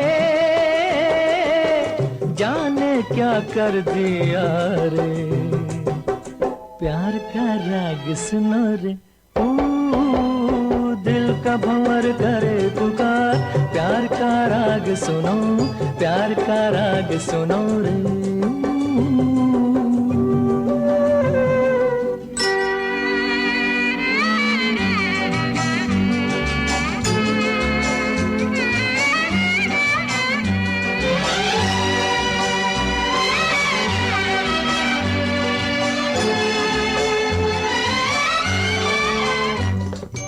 आपका ये आंचल, प्यार का ये बादल, फिर हमें ज़मीं पे ले चला। अब तो हाथ थाम लो, एक नजर का जाम दो, इस नए सफर का वास्ता। तुम मेरे साथिया रे, प्यार का राग सुनो रे। दिल का भंवर करे पुकार, प्यार का राग सुनो। मोहम्मद रफ़ी की आवाज, हसरत जयपुरी ने इस गाने को लिखा और एस.डी. बर्मन का संगीत। फिल्म का नाम तेरे घर के सामने। दोस्तों, साल ये फिल्म एक्चुअल में बॉक्स ऑफिस पे जो सबसे ज्यादा पसंद फिल्में की गई थी, 6ठे नंबर पर यह फिल्म थी। और फिल्म की कहानी काफी इंटरेस्टिंग थी। फिल्म को विजय आनंद ने डायरेक्ट किया था, देवानंद साहब की ये होम प्रोडक्शन थी। इससे पहले ये बड़ी कमाल की 3 और फिल्में दे चुके थे, चौथी ये इनकी फिल्म थी। 1957 में 9-2-11 इन दोनों भाइयों ने दी थी, 1960 में काला बाजार, 1961 में हम दोनों और 1963 में तेरे घर के सामने। अच्छा, इस फिल्म की जो कहानी थी बड़ी ही कमाल की थी। देवानंद के साथ नूतन, राजेंद्र नाथ, ओम प्रकाश इस फिल्म में काम कर रहे थे। और ये फिल्म एक्चुअल में उस साल, ये सवाल आई थिंक सभी के जहन में था, इवन आज भी एक्चुअल में देखिए 1963 में ये फिल्म बनी थी, वो जो सवाल उस फिल्म में उठाया गया था 1963 में, आज भी ये सवाल हमारे आसपास झूमता है, घूमता है। बहुत से लोगों का मानना है कि जो नया है, जो भी नई चीज़ आती है वो ख़राब है, और जो पुरानी चीज़ है वो अच्छी चीज़ थी। ये इस फिल्म में दिखाया गया है कि जो नया आता है, जो नई चीज़ है, वो सब बुरा नहीं है, उसमें बहुत कुछ अच्छा भी है, और जो पुरानी चीज़ें हैं सारी चीज़ें अच्छी नहीं है, कुछ चीज़ें ख़राब भी है। तो जो ख़राब चीज़ें उन्हें छोड़ दीजिए ना, और पुरानी चीज़ें जो अच्छी उन्हें पकड़ के रखें, और जो नई आने वाली चीज़ें हैं, नई नई चीज़ें, उन्हें भी आप अपना लीजिएगा। ये दो सेठ के बीच इस फिल्म की कहानी शुरू होती है, जो एक ज़मीन का ऑक्शन हो रहा होता है। दो प्लॉट है उसमें, फ्रंट प्लॉट और बैक प्लॉट। अच्छा, ये दोनों ही सेठ जो है वो अलग अलग वर्ल्ड के हैं। एक मॉडर्न वर्ल्ड का है जो कि सूट बूट टाई वाई पहनता है, और एक दूसरा सेठ जो है वो पुराने ज़माने का है, धोती कुर्ता पहनता है। अब दोनों के पास धन है, लेकिन दोनों का अपना अलग अलग व्यू है।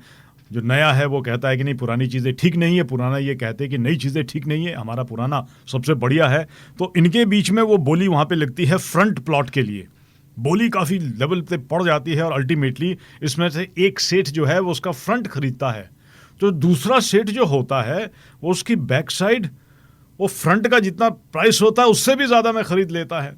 तो एक तरीके से ये बड़ा इंटरेस्टिंग सा प्लॉट बना है, और उसमें उनकी एक सेठ की बेटी है और दूसरे सेठ का एक बेटा है जो कहीं पे पढ़ने चला जाता है। पढ़ के वहाँ से आता है तो वो जो पहले वाला सेठ है उसको पता नहीं है कि उसका बेटा है, उसको हायर करता है अपने घर का नक्शा बनाने के लिए, घर वहाँ पे कंस्ट्रक्ट करने के लिए। तो ऐसे ये कहानी बढ़ती है, और अल्टीमेटली आखिर में आके ये किसी तरीके से कन्विंस करते हैं दोनों अपने माँ बाप को कि जो नया है उसमें बहुत सी चीज़ें अच्छी है, सभी चीज़ें बुरी नहीं है, और जो पुराना है वो सारा अच्छा नहीं है, उसमें कुछ ऐसा भी है जो मे बी उस ज़माने में अच्छा होता होगा, अब वो आउटडेटेड हो चुका है। तो बड़ा ये इंटरेस्टिंग प्लॉट था, बड़ी ही इंटरेस्टिंग इस फिल्म की कहानी थी, और बड़े मशहूर इस फिल्म के गाने हुए। अब इसके फिल्म के बहुत सारे गीत हैं, तेरे घर के सामने, या फिर तू कहाँ ये बता, इस नशीली रात में, या फिर जो मैंने अभी आपको गाना सुनाया, दिल का भंवर करे पुकार। वॉशिंगटन डीसी में नेशनल गैलरी ऑफ आर्ट में पहली बार लियोनार्डो दा विंची की बहुत ही मशहूर कृति है मोनालिसा, उसकी एग्जीबिशन हुई थी यूएस में, पहली बार उसे देखा गया था। और वहीं पे मॉडर्न वर्ल्ड के लिए कोका कोला कंपनी ने अपना पहला डाइट ड्रिंक इंट्रोड्यूस किया था, TAB कोला इसका नाम दिया गया था। प्रेसिडेंट जॉन एफ कैनेडी ने एक सिविल राइट को लेके बहुत ही इंपॉर्टेंट स्पीच उस साल दी थी, जहां पे उन्होंने प्रॉमिस किया था सिविल राइट बिल का, और उन्होंने लोगों से कहा था कि इक्वलिटी की अगर हम बातचीत करते हैं तो ट्रीटमेंट में वैसा ही करना चाहूँगा जैसा कि मैं चाहता हूँ कि लोग मेरे साथ करें, या आप दूसरे लोगों के साथ वैसा ट्रीटमेंट कीजिएगा जैसा आप उनसे चाहते हैं। सो इक्वलिटी को लेके एक बहुत बड़ा ये इम्पोर्टेंट उनका स्पीच बड़ा आज भी याद किया जाता है। और याद की जाती है दोस्तों मार्टिन लूथर किंग की एक बहुत ही ज़बरदस्त speech. Martin Luther king junior ने एक स्पीच दी थी जो आज भी जानी जाती है, स्पीच थी आई हैव ए ड्रीम। ये लिंकन मेमोरियल में बड़ा ज़बरदस्त हजूम इकट्ठा हुआ था, लगभग 250,000 लोग बाग वहाँ पे इकट्ठे हुए थे, और ये फ्रीडम को लेके, आज़ादी को लेके, जॉब्स को लेके, सिविल राइट को लेके एक बहुत बड़ा मूवमेंट उस साल अमेरिका में चला था। और कहते हैं कि जो बदलाव आज दुनिया में हम देखते हैं, उस बदलाव की नींव इस पर्टिकुलर स्पीच से भी जुड़ी है। तो उस साल बहुत कुछ हुआ था। अच्छा दोस्तों, उस साल भारत में एक फिल्म बनी थी, और मेरा अपना मानना है कि अगर हम एक ऐसी लिस्ट बनाते हैं जहाँ पे ऑल टाइम क्लासिक फिल्मों का जिक्र होगा, तो एक फिल्म का नाम वहाँ पे ज़रूर आएगा, और उस फिल्म का नाम है बंदनी।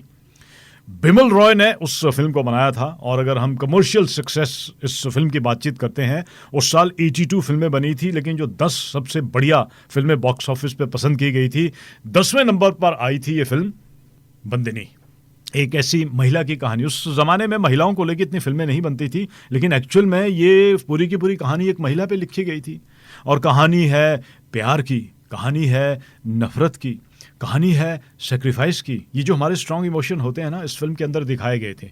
बंदनी बहुत ही ज़बरदस्त कमाल की फिल्म है। नूतन, अशोक कुमार, धर्मेंद्रा, इस फिल्म में इन तीनों ने काम किया था।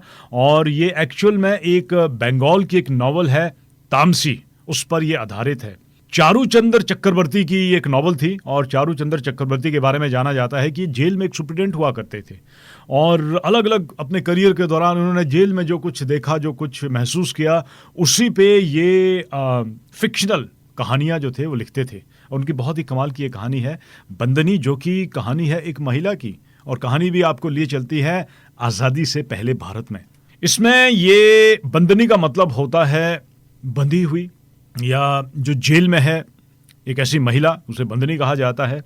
नूतन से ये कहानी शुरू होती है और आज़ादी से पहले लगभग 1930-35 का भारत इसमें दिखाया गया है, जहाँ एक महिला जेल के अंदर है और जेल में आई है वो किसी का मर्डर करके। बहुत ही सीधी सादी महिला है और फिर कहानी फ्लैशबैक में जाती है, गांव में ये रहती है और गांव में एक लड़के से उसको मोहब्बत हो जाती है और लड़का जो है वो देश की आज़ादी के लिए जान देने के लिए तैयार है, जो कि बने हैं अशोक कुमार। और अल्टीमेटली वो गांव को छोड़ते हैं कि मुझे देश की आज़ादी के लिए की लड़ाई में जाना है, लेकिन मैं वापस आऊँगा, और वो वापस कभी नहीं आते हैं। तो इस बीच गांव में माहौल कुछ इस तरीके का हो जाता है कि इन्हें वो गांव छोड़ना पड़ता है। अच्छा, इस फिल्म का संगीत बड़ा ही ज़बरदस्त है। एस.डी. बर्मन का संगीत था और एक मुकेश का बहुत ही अच्छा गाना है। जब वो गांव छोड़ के बंदनी जाती है शहर की तरफ, तो एक गाना बैकग्राउंड में चलता है कि ओ जाने वाले हो सके तो लौट के आना।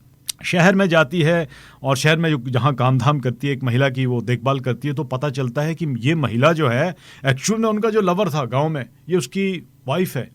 तो हेट क्या होती है वो इस फिल्म में दिखाया गया है और कुछ इस तरीके का प्लॉट ये बनता है कि महिला जो है बुरे इंसान जैसे होते वो बुरी इंसान होती है, तो ये उनको जहर देती है जिसकी वजह से उनका देहांत होता है और फिर ये जाती है जेल में।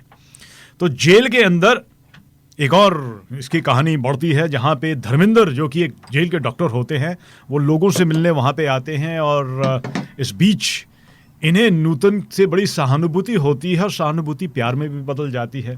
तो कहानी बड़ा मोड़ उस समय लेती है जब आखिर में ये जेल से छूटती है और एक जहाज़ पे इनकी मुलाकात दोबारा से होती है अपने उनके पुराने लवर से, अशोक कुमार, जो अब बीमार है, थोड़ा बुजुर्ग भी हो गए हैं।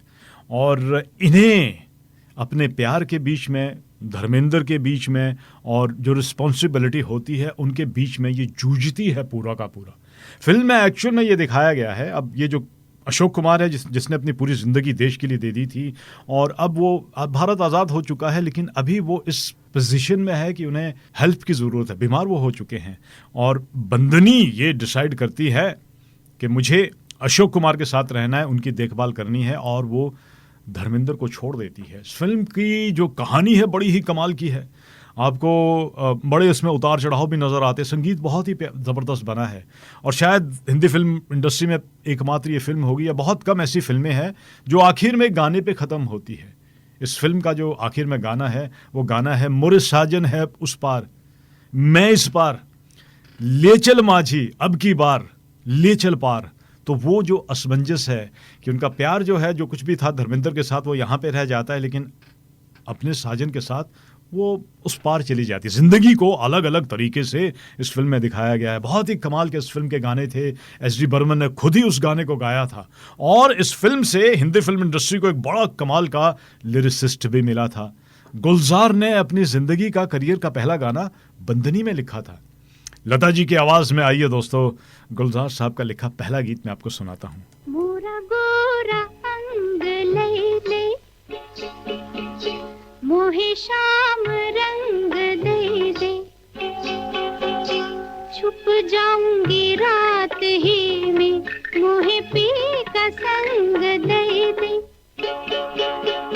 मोरा गोरा अंग ले ले, मोहे शाम रंग दे दे, छुप जाऊंगी रात ही में, मोहे पी का संग दे दे।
ट्यून इंडिया रेडियो पे दोस्तों मैं हूं राजेश ठाकुर आपके वीकली रेडियो क्लासिक शो के साथ, और आज मैं आपको 1963 की कहानी सुना रहा हूं। अब 1963 में इतने सारे किस्से हैं, वो सारे किस्से शायद मैं नहीं कवर करूंगा कुछ, लेकिन कुछ एक इम्पॉर्टेंट चीज़ जो है और कुछ जो महत्वपूर्ण चीज़ें हैं वो आपके साथ कुछ ऐसी बातें शेयर कर रहा हूं। 1963 का जब भी जिक्र आएगा तो मॉडर्न मलेशिया का जिक्र भी आएगा। आज जिस मलेशिया को हम जानते हैं, एक्चुअल में 1963 16th ऑफ सितंबर को आसपास के बहुत सारी जगहों को मर्ज करके मलेशिया बना था, और इस मर्जर में federation of Malaya, British crown colony of Singapore, north Borneo और सारावाक को मिला के मलेशिया बना था। अच्छा दोस्तों, इन्वेंशन की अगर हम बातचीत करते हैं तो मॉडर्न वर्ल्ड को एक बड़ी कमाल की चीज़ दी थी उस साल 1963 में संगीत के क्षेत्र में, जो लगभग 20-25 साल तक लोगों की जिंदगी से बड़ा जबरदस्त जुड़ा रहा। आज के ज़माने के लोग बाग शायद नहीं इसके बारे में जानते, लेकिन एक ज़माने में संगीत को हम कैसेट के जरिए सुनते थे। 1963 में जो पहला ऑडियो कैसेट जिसका एक टेप रिकॉर्डर के अंदर बजता था, वो एक्चुअल में इंट्रोड्यूस किया गया था। हालांकि इसकी इन्वेंशन 1962 में फिलिप्स ने की थी, लेकिन कहते हैं कि 1963 में जो चार सबसे पहले, या यूं कहिए जो कैसेट जो टेप रिकॉर्डर के अंदर चलती है वो आई थी, वो यूके में बीटल्स को सबसे पहले दी गई थी। बीटल्स यूं कहिए एक तरीके से क्रेज लोगों में उस जमाने में बड़ा था। अच्छा दोस्तों, उस साल स्पेस को लेके भी दुनिया ने बड़ी कमाल की चीज़ें की थी। दो बहुत ही इंपॉर्टेंट चीज़ें 1963 से जुड़ी है। एक तो है स्पेस मिशन मैरिनर 2 का, उस साल वो ख़त्म हुआ था। ये जो मैरिनर 2 है, ये मिशन बड़ा ही सक्सेसफुल मिशन माना जाता है। हालांकि लॉन्च ये 62 में हुआ था, लेकिन 1963 में ये जो अपना काम कर रहा था, नासा ने बताया कि उनका जो कांटेक्ट है मिशन मैरिनर 2 से वो टूट गया है, लेकिन ये अपने आप में एक बड़ा सक्सेसफुल मिशन माना जाता है। और पहली बार कोई स्पेसक्राफ्ट जो था उसने किसी दूसरे ग्रह को एक्चुअल में मॉनिटर किया था। विनस के बड़े नज़दीक से मैरिनर 2 गुजरा था और बड़ी सारी इंफॉर्मेशन कांटेक्ट ख़त्म होने से पहले पृथ्वी पर भेजी गई थी, जिसमें ये देखा गया था कि किस तरीके का टेम्परेचर वहाँ पे है, या विनस का एटमॉस्फेयर कैसा है, वहाँ पे जो मैग्नेटिक फील्ड है उसके बारे में दुनिया को पता चला था, या फिर विनस के आसपास जो रेडिएशन है वो किस तरीके का है। तो एक तरीके से बहुत ही ये सक्सेसफुल मैरिनर 2 का मिशन 1963 में बहुत सारी इंफॉर्मेशन लेने के बाद ख़त्म हुआ था। और वहीं पे यूएसएसआर ने 1963 में पहली बार एक महिला को स्पेस में भेजा था, और एक्चुअल में ये पहली महिला थी जो स्पेस में गई थी। यूएसएसआर ने वॉस्टोक 6 स्पेसक्राफ्ट को लॉन्च किया था, और इस लॉन्च में वैलेंटीना टेरेश्कोवा ये पहली महिला बनी थी जो स्पेस में गई थी, और 3 दिन तक वो स्पेस में रही थी। और इस 3 दिन के दौरान एक्चुअल में ये भी ऑब्जर्व किया गया था कि स्पेस में महिलाओं की बॉडी पे किस तरीके का असर पड़ता है, क्या फ़र्क पड़ता है, और एक्चुअल में ये पूरा का पूरा ब्रॉडकास्ट किया गया था टेलीविज़न पर। तो वॉस्टोक 6 स्पेसक्राफ्ट के साथ साथ वॉस्टोक 5 स्पेसक्राफ्ट भी लॉन्च किया गया था। ये दोनों के दोनों साथ साथ लॉन्च हुए थे, और एक दूसरे से स्पेस में ये रेडियो के ज़रिए बातचीत भी कर रहे थे। 3 दिन तक ये मिशन रहा था और बड़ा ये सक्सेसफुल मिशन रहा था। और स्पेस को लेके अभी भी हमारी बहुत सारी जानकारी जो है वो चल रही है। 1963 में बहुत ज़बरदस्त इस पे काम धाम हुआ।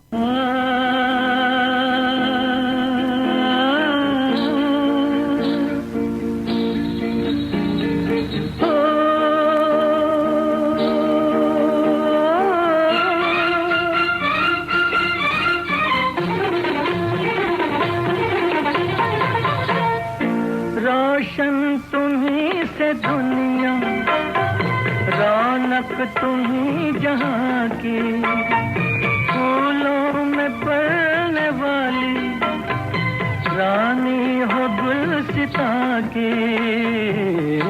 सलामत रहो, सलामत रहो,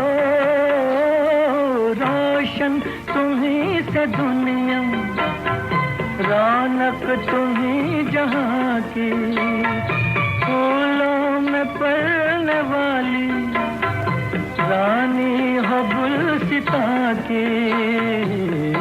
सलामत रहो, सलामत रहो, हाय सलामत रहो।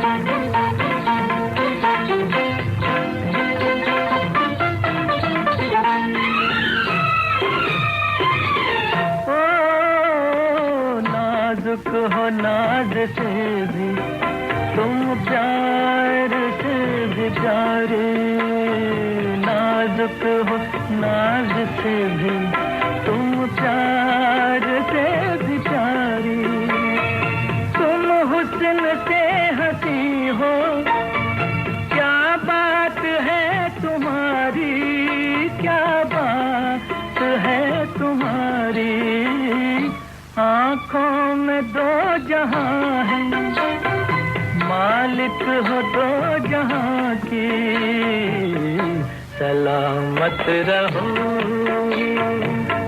सलामत रहो, सलामत रहो।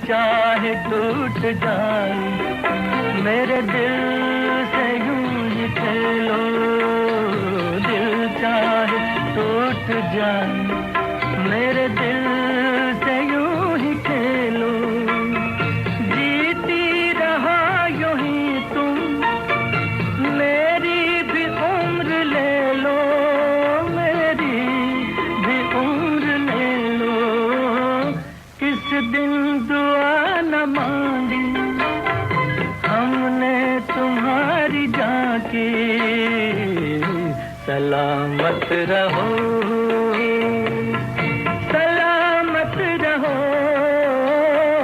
रोशन तुम्हीं से दुनिया, रौनक तुम्हीं जहां की, फूलों में पलने वाली रानी हो गुलसिता की, सलामत रहो, सलामत रहो, सलामत रहो, सलामत रहो।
1963 भारत में बॉलीवुड में 82 हिंदी फिल्में बनी थी और हर साल बॉलीवुड में एक अवार्ड दिया जाता है हिंदी फिल्मों को, जिसे हम कहते हैं film fair award.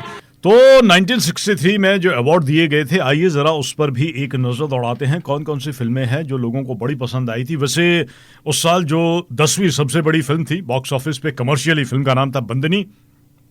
Award night में सबसे ज्यादा अवार्ड बंदनी को मिले थे। बेस्ट फिल्म 3 फिल्में उस साल नॉमिनेट हुई थी, बिमल रॉय की बंदनी, गुमराह और दिल एक मंदिर। अवार्ड मिला था बंदनी को। बेस्ट डायरेक्टर के लिए 3 लोगों को नॉमिनेट किया गया था, बिमल रॉय बंदनी, BR चोपड़ा गुमराह और CV श्रीधर दिल एक मंदिर, और विनर थे बिमल रॉय। बेस्ट एक्टर का अवार्ड 3 लोगों को इसमें नॉमिनेट किया गया था। सुनील दत्त को मुझे जीने दो, जहां पे उन्होंने एक डाकू का किरदार निभाया था, अशोक कुमार को गुमराह और राजेंद्र कुमार को दिल एक मंदिर, और ये अवार्ड मिला था सुनील दत्त को। और बॉलीवुड में एक डाकू का बड़ा जबरदस्त उन्होंने अभिनय निभाया था। बेस्ट एक्ट्रेस के लिए नॉमिनेट थी नूतन बंदनी के लिए, माला सिन्हा बहू रानी के लिए, और मीना कुमारी दिल एक मंदिर के लिए।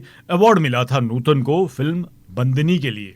बेस्ट सपोर्टिंग एक्टर राजकुमार को दिल एक मंदिर, जॉनी वॉकर को मेरे महबूब और महमूद को घर बसाकर देखो नॉमिनेट किया गया था, और अवार्ड मिला था राजकुमार को। बेस्ट सपोर्टिंग एक्ट्रेस के लिए नॉमिनेट थी शशिकला गुमराह, अमिता मेरे महबूब और निम्मी मेरे महबूब। अवार्ड मिला था शशिकला को फिल्म गुमराह के लिए। और बेस्ट स्टोरी के लिए अवार्ड दिया गया था, इनका नाम है जरासंधा, और फिल्म बंदनी की कहानी इन्होंने लिखी थी। बेस्ट संगीत के लिए 3 हमारे म्यूजिक कंपोजर नॉमिनेट थे। रोशन ताजमहल के लिए, शंकर जयकिशन दिल एक मंदिर के लिए, और नौशाद साहब फिल्म मेरे महबूब के लिए। अवार्ड मिला था रोशन को फिल्म ताजमहल के लिए।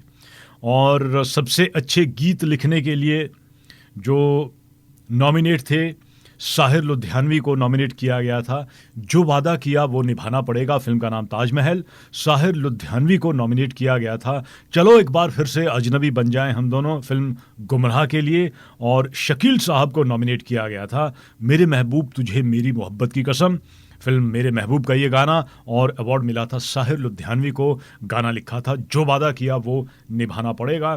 बेस्ट प्लेबैक सिंगर के लिए नॉमिनेट थे महेंद्र कपूर, गाना उन्होंने गाया था चलो एक बार फिर से अजनबी बन जाएं हम दोनों। मोहम्मद रफ़ी, गाना उन्होंने गाया था मेरे महबूब तुझे मेरी मोहब्बत की कसम। और लता मंगेशकर, जो वादा किया वो निभाना पड़ेगा। 1963 में बेस्ट सिंगर का अवार्ड एक ही दिया जाता था, मेल और फीमेल का वहाँ पे कोई अलग कैटेगरी नहीं होती थी, और ये अवार्ड मिला था महेंद्र कपूर को। चलो एक बार फिर से अजनबी बन जाए हम दोनों। अच्छा, उस साल आशा जी ने बड़े कमाल के गाने गाए थे। आशा जी का एक गाना मैं आपको सुनाता हूँ।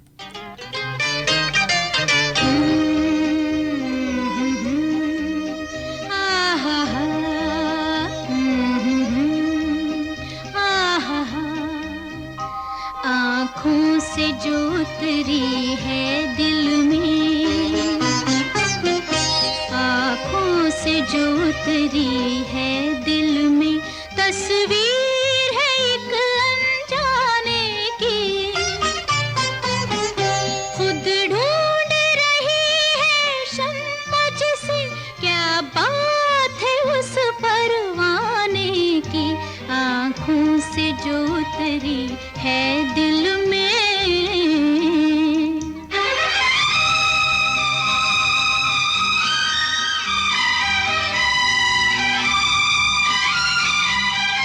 वो उसके लबों पर शोख हंसी,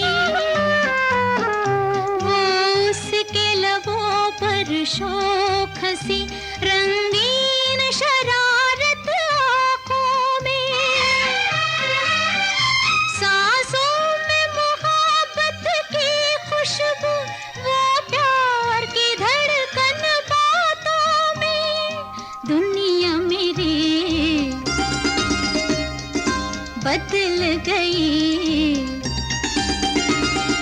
बन के घटा निकल गई, तौबा वो नजर मस्ताने की, खुद ढूंढ रही है शम्मा जिसे, क्या बात है उस परवाने की, आँखों से जो उतरी है दिल में।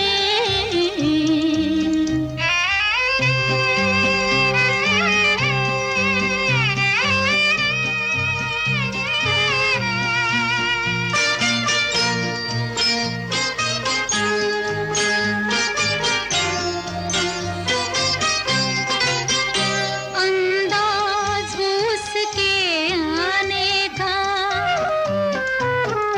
अंदाज उसके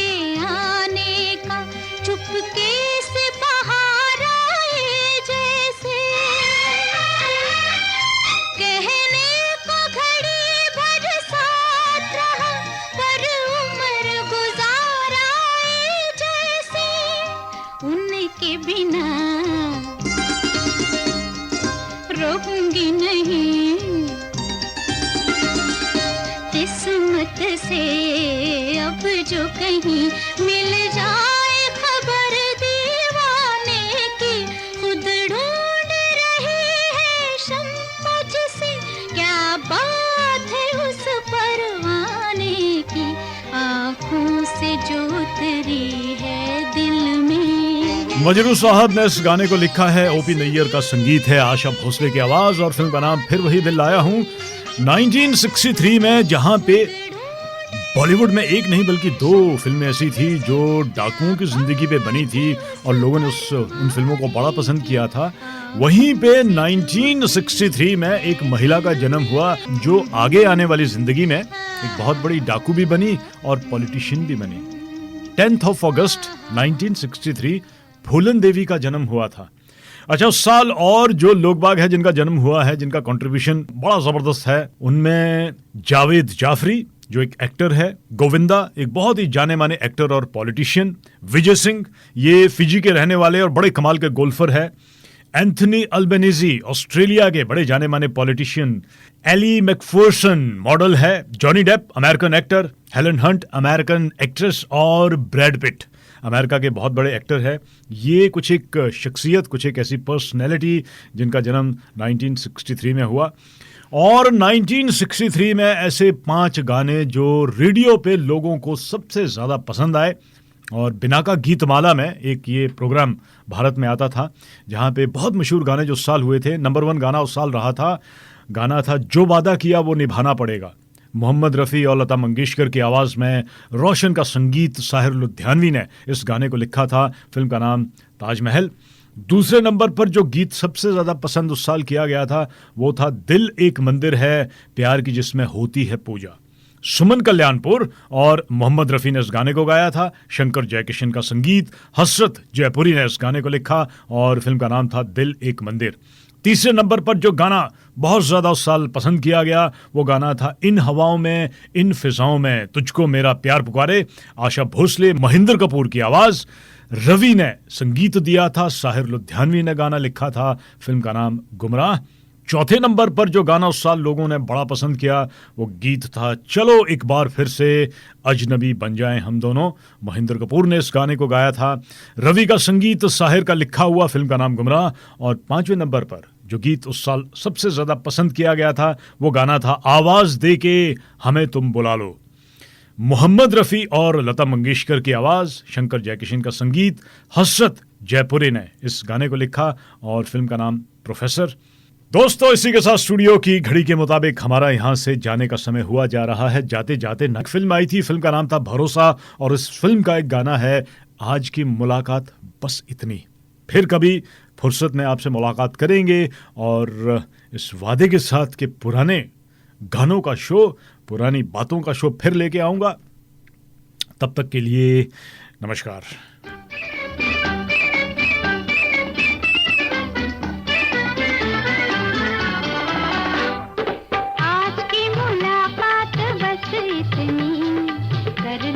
बातें कल चाहे जितनी, आज की मुलाकात बस इतनी, कर लेना बातें कल चाहे जितनी। अच्छी नहीं होती है जिद इतनी, देखो हमें तुमसे है प्रीत कितनी। आज की मुलाकात बस इतनी।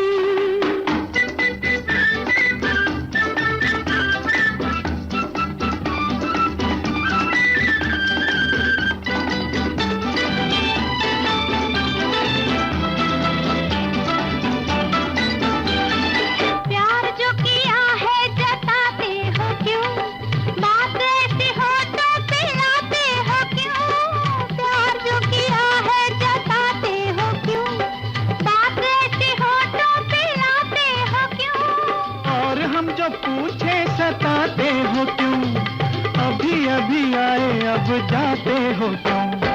आज की मुलाकात बस इतनी, कर लेना बातें कल चाहे जितनी। अच्छी नहीं होती है जिद इतनी, देखो हमें तुमसे है प्रीत कितनी। आज की मुलाकात बस इतनी।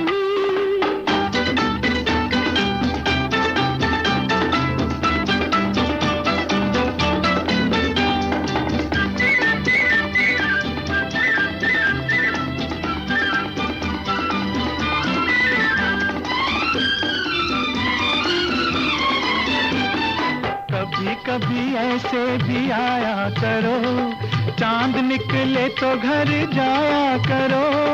कभी कभी ऐसे भी आया करो, चांद निकले तो घर जाया करो। आएंगे जाएंगे मर्जी से हम, प्यार है तो लाज भी उठाया करो। अच्छी नहीं होती है जिद इतनी, देखो हमें तुमसे है प्रीत कितनी। आज की मुलाकात बस इतनी, कर लेना बातें कल चाहे जितनी। आज की मुलाकात बस इतनी।